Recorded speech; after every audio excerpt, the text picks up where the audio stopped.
The Minnesota Vikings have found their next superstar from this year's NFL draft, as multiple reports indicate huge things are ahead for the biggest rookie on the team, looking to make a massive impact this upcoming season. We're going to be breaking out all that in this episode of Vikings Digest, but first, if you want to join the 1,400 subscribers we currently have on the channel and stay up to date on all things Vikings, make sure to hit that subscribe button and the bell icon so you don't miss any of the Vikings episodes as they drop. And with that, let's hop straight into it, which is the next superstar. Yes, we have the next superstar on our team, and that is coming from an article from the Viking Age and as well as ESPN that we're going to get into in a second. But the Minnesota Vikings raised eyebrows in the 2025 NFL Draft as they used the 24 overall pick on a player that very few prognosticators had being selected in the first round, in Ohio State guard Donovan Jackson. So far, Jackson has been making the haters eat their words. Jackson, who is projected to make many eventually earn the starting job, and next to Christian Darrisaw, has taken advantage of injuries to earn a good chunk of first team reps. And this is also writers close to the team seeming to hint at Jackson eventually taking ownership of a starting job and refusing to relinquish it. Immediately right off the bat, this is what you want to hear. Because of some injuries, he has just been slumped in there as taking first team reps, and he is absolutely running with that opportunity. A lot of people called it a reach that the Vikings took Jackson as early as they did, but with the commitment the Vikings made to an offensive line this past offseason, they wanted to make sure JJ McCarthy had the best of the best surrounding him and protecting him. And ESPN also highlighted Donovan Jackson as well in an article that they put out, talking about the first round picks from every single team, saying that, and this is coming from Kevin Seifert as well, saying that it's difficult for an offensive lineman to stand out in no contact practices. So the most important development for Jackson is that he worked with the first team at left guard for the majority of spring practices. Part of that can be attributed to right guard Will Fries' ongoing recovery from a fractured right leg. Blake Randall's last season started at left guard, and Jackson's primary competition at that position has filled in for Fries on the right side, but there is every reason to believe Jackson has the inside track to emerge from training camp. And this is another quote saying that it does give you some real beneficial options to see guys progress through the learning phase from Kevin O'Connell, and all of a sudden you've got 3 or 4 guys that are maybe a little more versatile than we thought. And obviously Donovan Jackson is no stranger to being versatile, as he was able to play at both the tackle and guard position for Ohio State and was absolutely elite at both of them, and he is prepared to do whatever he has to do and play whatever position he needs to be great on this Vikings team.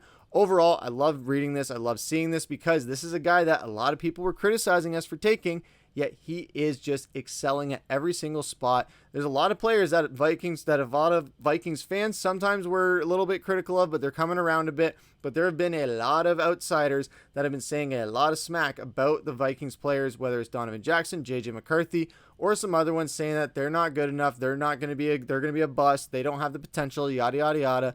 Now it's time for the Minnesota Vikings to shut all the haters up, and it's going to go to show once the regular season hits. And Donovan Jackson is a former 5-star recruit as well, with experience at guard and tackle, like I was saying. After fellow first-round pick Josh Simmons went down with an injury, he did a fantastic job at filling in for him. Minnesota was not going to let his national championship winning performance go unrewarded. And yes, they rewarded him with those first-team reps. And the Vikings will have a totally remade interior of the offensive line in the last few months. Not only did they draft Jackson to be their left guard of the future, of course, but they plundered 2/5 on the Indianapolis Colts starting unit by signing Ryan Kelly and as well as Will Fries, 2 massive contracts. So they wanted to make sure that 2 guys from one of the best NFL offensive lines are not going anywhere. They're staying in Minnesota. Will Fries, Ryan Kelly. Minnesota was watching Indianapolis over the past couple of years. They had Quentin Nelson there for so many years. He was elite. But the Colts had always had, it seems like for the past decade, a really great offensive line and a really great running game. Jonathan Taylor, of course, proving that in spades when he's fully healthy. So what does Minnesota do? Let's poach 2 of those guys, bring them over to here, have them be as a perk for JJ McCarthy's pass protection, and as well as Aaron Jones and Jordan Mason to absolutely shine out of the backfield, burn a lot of guys, whether they're getting out on a screen, a flat, a wheel route, or just going on a Texas route.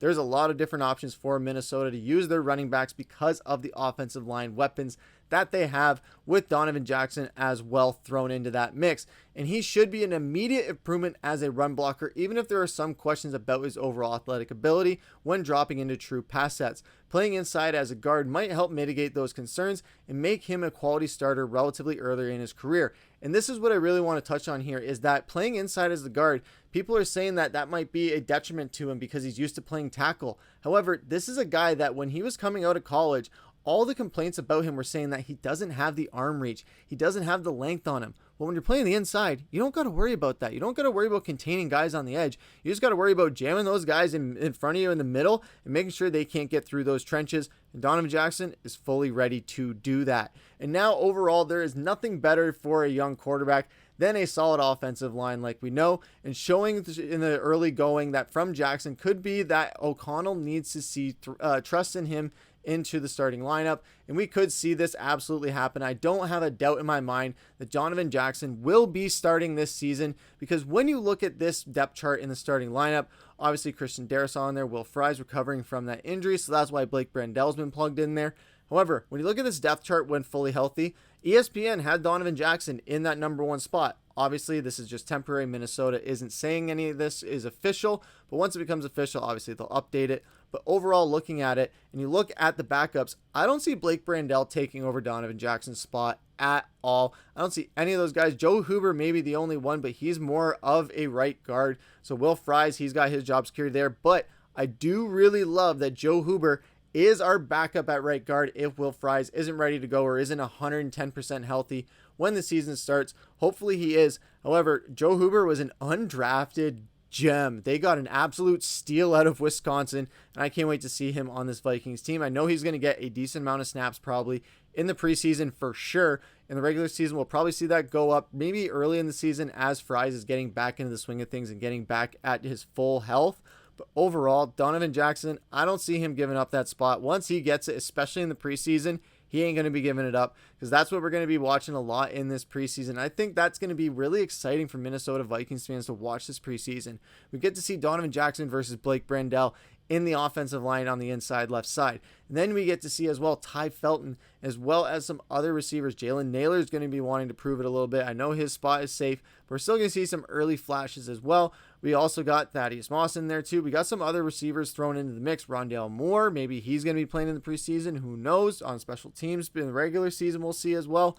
So there's a lot of different things that are going to be exciting to watch heading into this preseason, but we still got training camp coming up at the end of July. I think July 26th is when it officially gets underway. So it's going to be really interesting to see exactly how this depth chart is going to shake up heading into the start of the preseason when training camp gets underway at the end of July. But for now, the Vikings are on a bit of a break. Players are either going home, going on vacation, staying in Minnesota. There was a lot.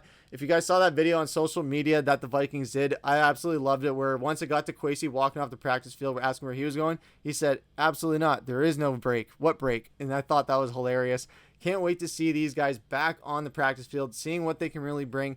Then once this preseason gets underway, then we're going to really start to see what these Vikings rookies and undrafted guys are really capable of, especially when looking at that offensive line. Joe Huber, I can't wait to see him play.